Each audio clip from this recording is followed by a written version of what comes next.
বিসমিল্লাহির রহমানির রহিম। সম্মানিত ভিউয়ার্স, আজকে আপনাদেরকে আমি দেখাবো ডিজেল ইঞ্জিন কিভাবে চাবির মাধ্যমে স্টার্ট করবেন। তো এটা হচ্ছে সেলফ স্টার্টের একটা 25 গোড়া চাংসাই ইঞ্জিন। তো চাংসাই ইঞ্জিন এটা 25 হর্সপাওয়ার আমরা একটা ব্রাহ্মমান অটোরাইজ গাড়িতে সেট করেছি। তো এটা আমরা আজকে সেলফ ইঞ্জিন স্টার্ট দেওয়ার প্রসেসটা আপনাদেরকে দেখাই দিব। তো সেলফ ইঞ্জিন স্টার্ট দেওয়ার পূর্বে আপনারা সবসময় খেয়াল করে দেখবেন পাওয়ার।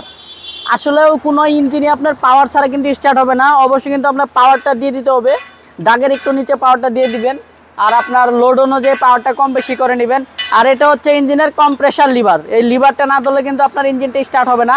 এই লিভারটা ধরার পর যখন আপনার ইঞ্জিনটা স্টার্টে ফোর্স উঠবে, তারপর আপনি লিভারটা ছেড়ে দিবেন, চাবির হাতটা ছেড়ে দিবেন। আমি আপনাদেরকে যদি প্র্যাকটিক্যালি দেখায় বোঝাই, তো এই চাবিটা কিন্তু আপনার এদিকে মুভ করে।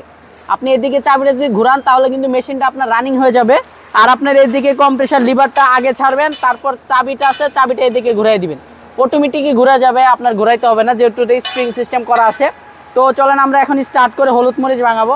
তো সবাই ভিডিও শুরু থেকে শেষ পর্যন্ত দেখবেন।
হলুদ